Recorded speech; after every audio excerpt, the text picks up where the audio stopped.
Bon, mesdames et messieurs, ladies and gentlemen, if you'll allow me, I will speak very freely. Et sans annoncer un discours. I have not written a speech. I really would like to express myself ad lib. The Greater Paris Project was probably one of the projects that I was the most passionate about and the most engaged in. And this is a project that was perhaps one of the most important and most structuring projects that I had the pleasure of undertaking.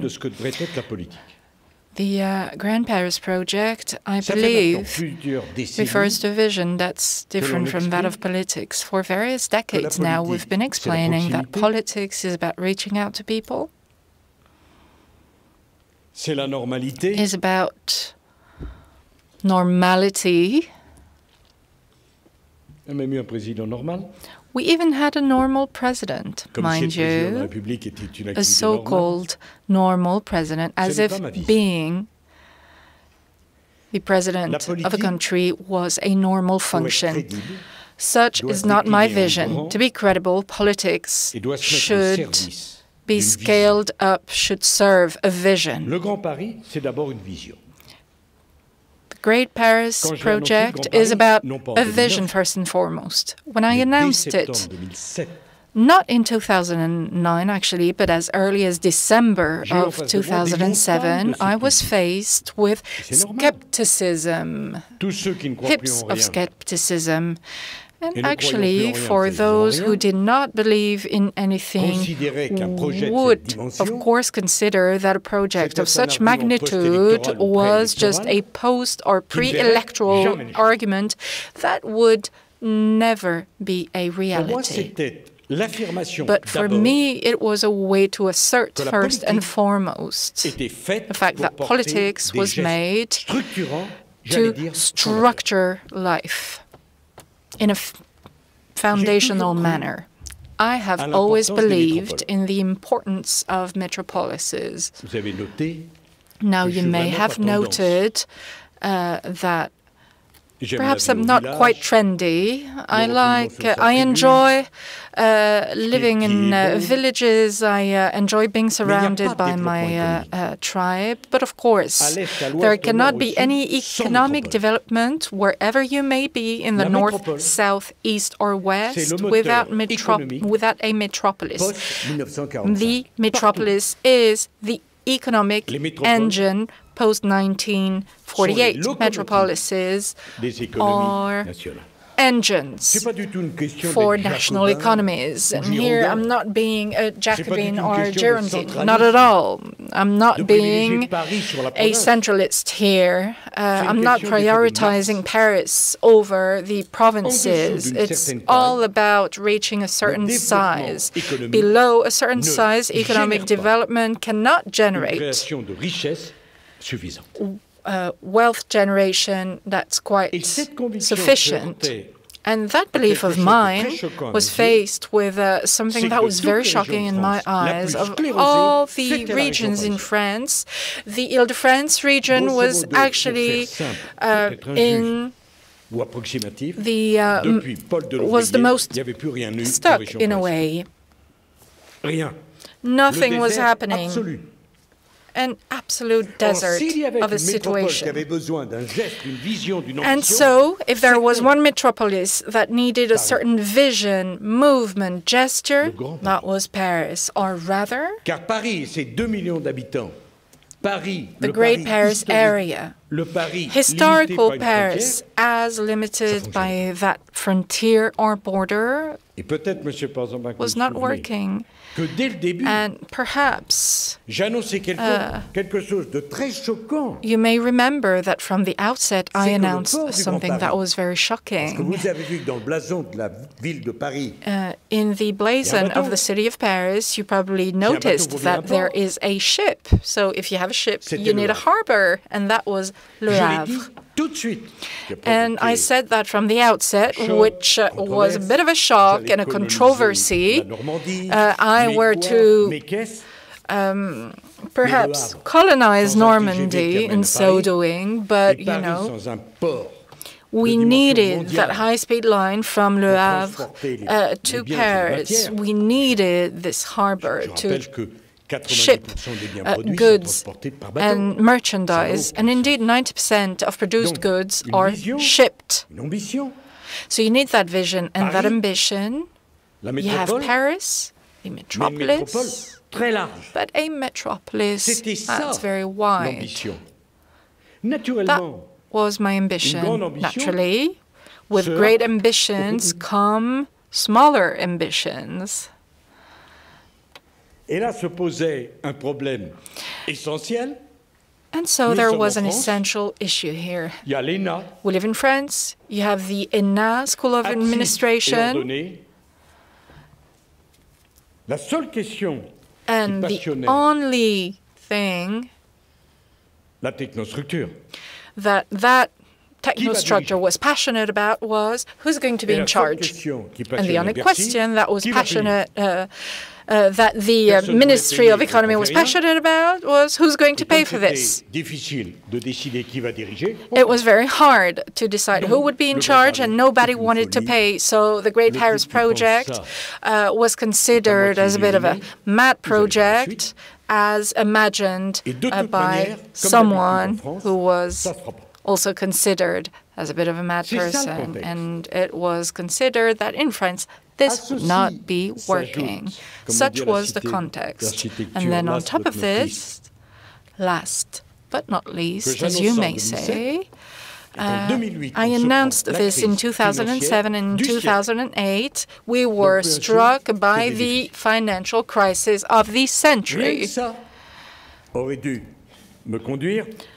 And just in that, due to that context, perhaps I should have said, well, you know, that was a really nice idea of mine, but let's just put this aside because we're not going to pull through this in any case. And I thought, well, actually, that crisis that struck us was, on the contrary, an opportunity to give renewed impulse to that Greater Paris project, and that it was the response to be brought to that problem in order to move onward and upward. And that's exactly what we did. In 2009, when I made my second speech, now, I do not like myself to the extent that I'm going to quote myself, but in the speech, I do remember that I referred to the fact, how will the Great how much will the Great Paris project cost? 35 billion. 15 years onwards, we have an overall budget of 36.5 billion euros. So there you have it. Not so bad, right? 35 billion, that was the estimate back then. Here we are with 36.5 billion euros. Not so bad. And from the outset, again, shock and horror for a lot of people, I did not follow suit with these structures back then. I did not want to create some kind of a battle between authorities for the next 20 years. Let design, build, and develop, and then we'll see who's in charge. And then they asked me, but who's going to be in charge? And I said, well, no problem, whomever will pay. Because usually when it comes to being in charge, there's no problem. But when it comes to paying, that might be an issue. So there you have it. If you want to be in charge here, just pay for the project. But contrary to what I've often heard, governance happened post-project. Why are you going to fight in order to know who's going to lead the project for a project that's not fully developed just yet? So, as far as I was concerned, only one was capable of this, the President of the Republic. I mean, it's not a question of brains or intelligence, but the President alone has the power to pay administrations, to go up and beyond internal borders, to discuss with everyone, and to impose what needs to be imposed. Let us be clear here. A consultation is wonderful, but if you ask for everyone's opinion, in 25 years' time, you'll still be stuck in that same story, regretting that project, which could have been wonderful, but unfortunately we weren't able to find any consensus. Mind you, I do not quite like consensus, because it's very suspicious when everyone agrees to do the same. It means two things. First, it's a small project. Second, we've lost a lot of time. All great inventions are disruptions. All great projects are disruptions, are disruptive projects. Do you think that Louis XIV did not have to impose Versailles to his Minister of Finances, who told him, oh, this is, perhaps not the best. Maybe we need to do things differently. But there you have it. You need to believe in your vision and go for it. Because if you have a consensual vision, then it's no longer a vision. It's just a flat road. I believed in that project. I wanted that project. And I made sure that it was on the table, because there was no other way of going about it. It's not a matter of being a dictator or of not being in line with democracy. Of course, when you install parking meters in the street, you need to ask for the opinion of local residents, and then it takes 10 years. I did not want to wait for so long, so we imposed that project, and of course, it was only the President of the Republic who would be in the position to do so, not mayors. Not local authorities, not town halls. And then you have these defense advocates, these defense associations who may have the best of reasons, but then sometimes that leads to nowhere. And that great Paris metropolis cannot wait, could not wait. No paralysis was allowed. And then, well, I guess... Et on est rentré encore plus dans le dur. Parce que j'ai voulu quelque chose qui était très choquant. Really go for it. And indeed, I wanted something that was really shocking back then. It might not be so shocking today, but I really wanted that project to be a beautiful project at the heart of political decision-making. It might be subjective, but it exists. It's not because it's subjective that it does not exist. Beauty counts. Today seems that only regulations count. It doesn't really matter if what you are designing is horrible for as long as it's compliant with whatever regulations. The Eiffel Tower, for example. You know? All right, thank you. Yes. You know, the risk here when it comes to beauty, it does not exist anymore. You know, beauty has disappeared. You no longer have that transcendence. Pardon d'additionner les mots, mais pour moi, ils ont un sens. Le beau culture has disappeared. The sacred has disappeared. Beauty is connected to the sacred. And here I'm not referring to the fact that you should enter a church or a synagogue or what have you. It's just you are so, you might be so amazed by beauty that you are the beauty of a sacred place that you are going to be convinced by it. Men 18,000 years ago were able to be almost perfect. And when that perfection is undertaken by human beings who are by definition imperfect, that's when you enter these sacred grounds.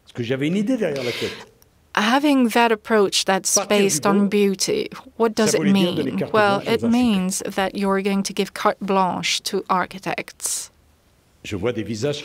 I can see here some familiar faces who were attending meetings even at the Élysée. And I'm not quite convinced that everyone at the start was 100% excited about my person. And they thought, well, maybe here we are at long last with a politician that has an idea. Why not? But I made sure that they were on board because it is my belief that architecture is a major art. Such was my belief, and this is my belief to this day. Nothing should be imposed to architects. Architects should lead the way.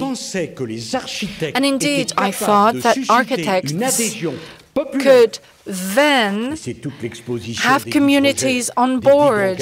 And this is what the 10 exhibitions that we have launched are all about. And I told the top 10 architecture firms around the world, dream about that Greater Paris project, and then I'll take it from there. We're going to have that project-based approach, not a specifications-based approach. Do not talk to me about specs. I beg you. You know, specs, they're boring, they're not exciting.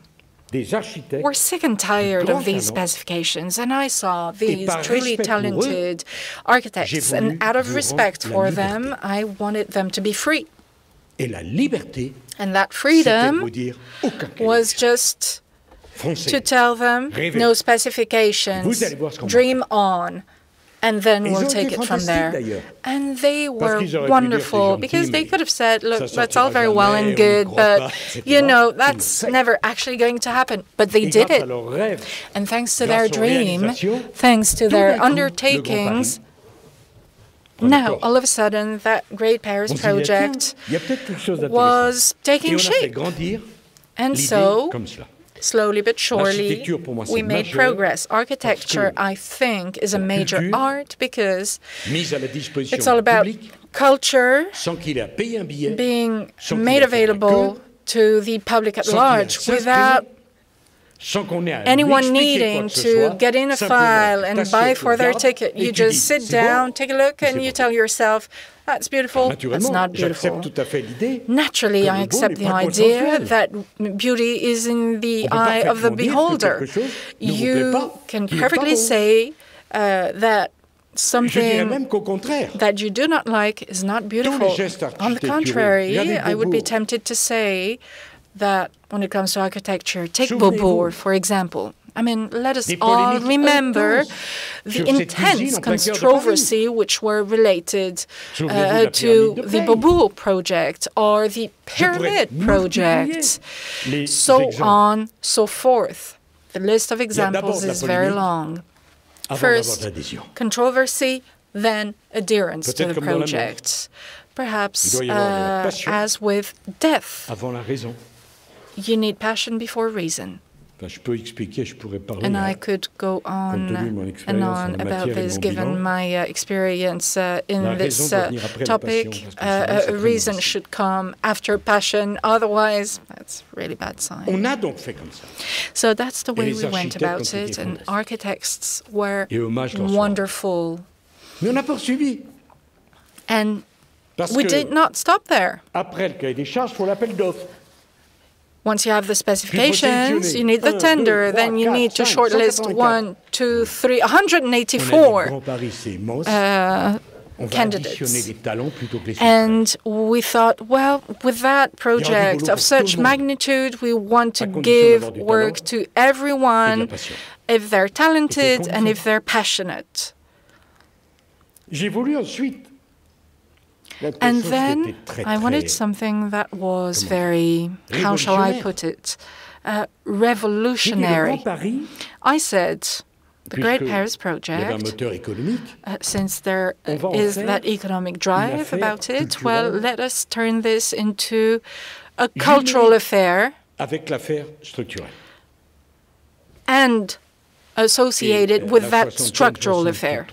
And out of the 68 stations, for these 68 stations, we will have 68 artists who will be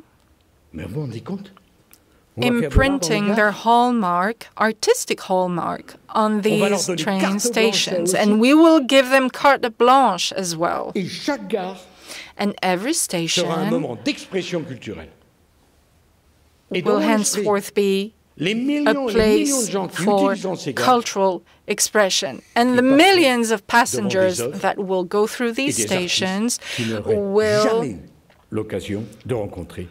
be able to discover these works of art that they may have never discovered otherwise. I really wanted that complementarity between architects, engineers, and artists. And again, for innovation, you want to kill the Great Paris Project? That's great. But if you really want to skip a beat budget-wise, then you're actually going to fall behind by 25 years. I mean, the controlling authorities in the Ministry of Economy, they might turn to me and say, well, no, we need to save on this and that, but then that means we're going to postpone the project, and so we're going to be losing money.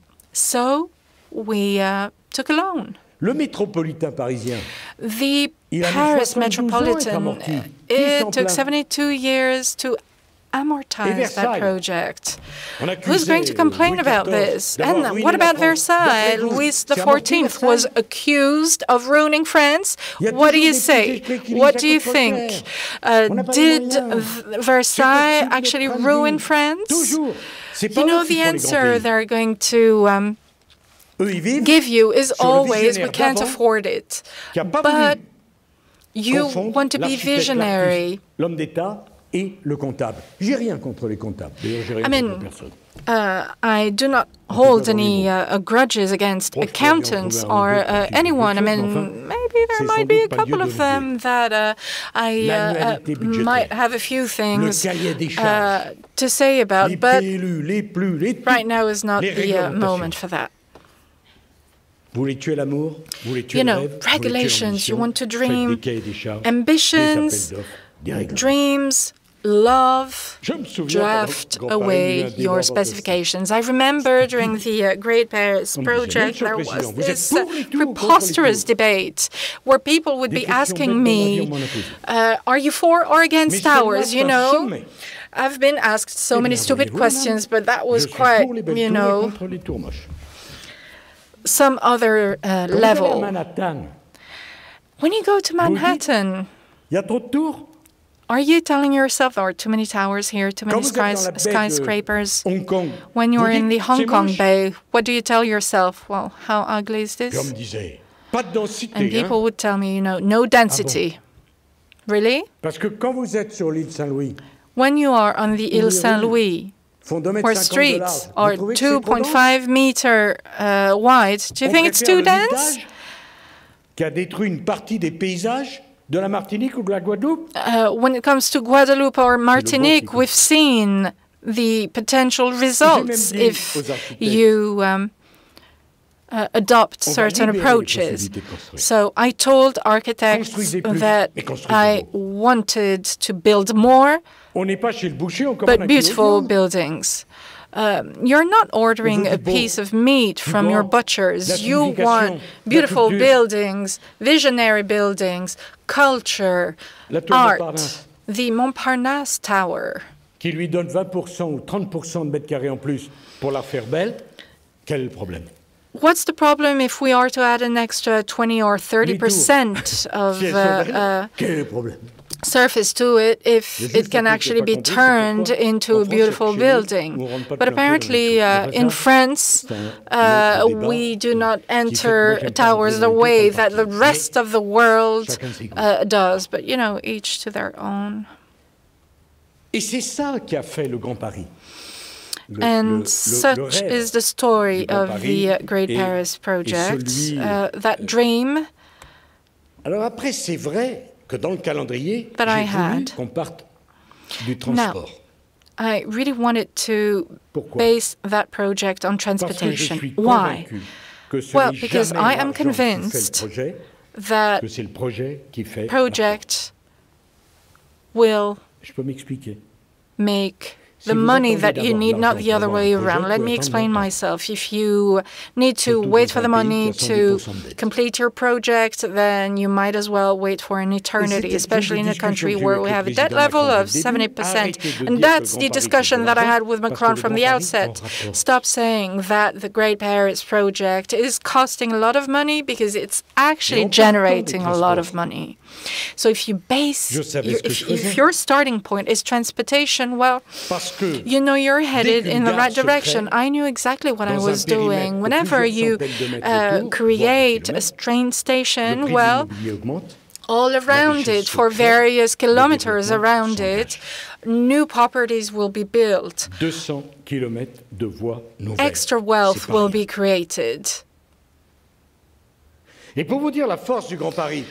And I think that the power of that project lies in the fact that here we are, 2 presidents down the line following my term, and it's still happening. So there you have it. That idea was actually stronger than anything else. It was very powerful. Now, you may ask yourself, what's the future for this project? I mean, I could have gone on and on. And I had ideas for the future of that project. There's a fundamental question we need to ask ourselves. The Western world that dominated the world and is now not dominated cannot be the only place in the world where we no longer have any cranes, where we no longer have these architectural visions. And indeed, apparently, everyone can say no, and no one can say yes. Apparently, it takes us 10 times as long to decide anything than the rest of the world. If we keep on going in that direction, then our Western and European civilization is bound to die. The Great Paris Project is my way, our way of saying, here we are, we're here to stay, we built the great cathedrals of the past, we want to build the great projects of the future. And in my mind, the Great Paris Project is the first step. Then you need the Great Marseille, Lille, Lyon projects. You want to build and capitalize on these extraordinary engineering for these purposes. I mean, when Harvard nominates you as the project of the year, it means something. And here I would like to recognize our American friends in the audience. I mean, that's something to be joyful about. How many times have you seen them turn to us and ask us, how did you go about it? That's exactly the way that it went. So the Great Paris Project is not going to stop. It's the first step of many more to come. And of course, I would like that journey to keep going, especially when it comes to housing. 68 train stations, these 68 train stations mean that we need to rehaul 68 neighborhoods. We need to develop new properties. Let us stop having that negative vision about housing and property development.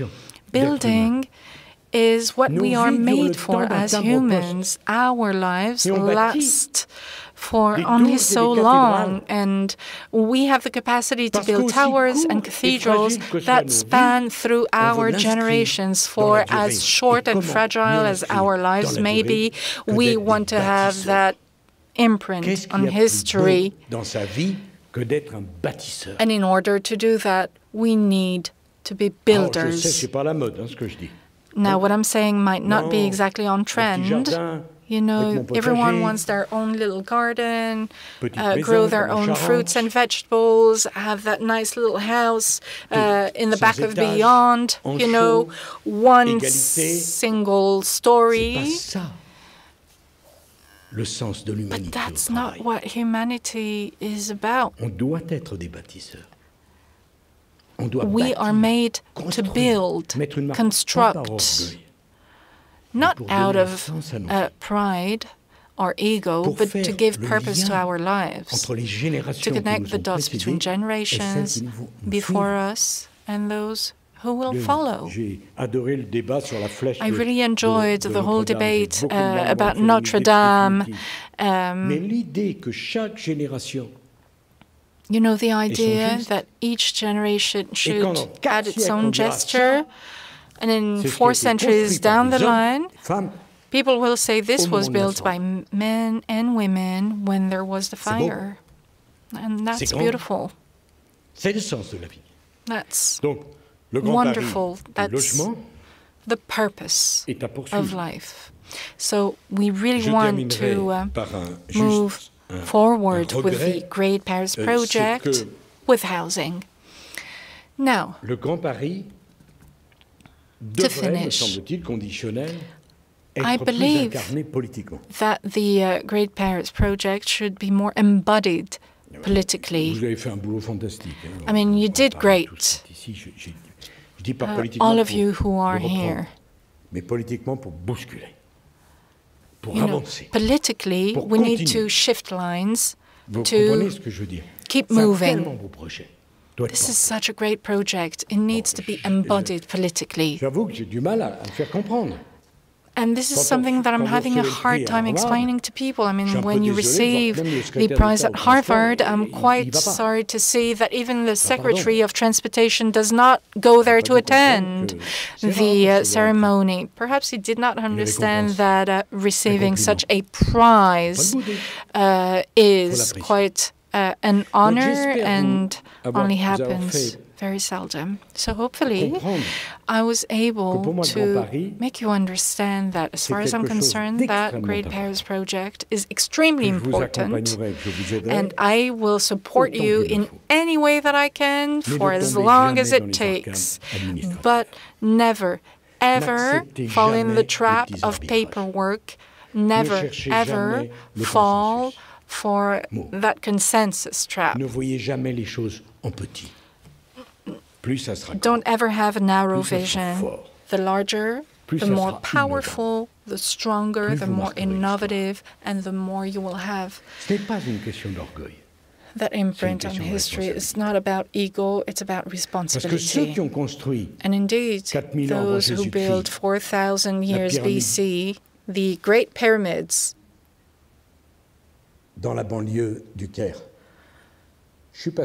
in Cairo, I'm not exactly sure that they complied with the relevant regulations back then, but they're still here, standing. And when I am there, here I am in front of them, and I tell myself, wow, these were made to stay. And so in 4 or 5 centuries, I would wish for people to say those who were in charge of that Great Paris project, they were visionaries. They understood it all before everyone else. And there will be a before and an after dans les cointés contraintes des architects will be viewed differently. Qui rendent la vie plus légère. You make life lighter, and that perhaps is the most beautiful of all. Thank you.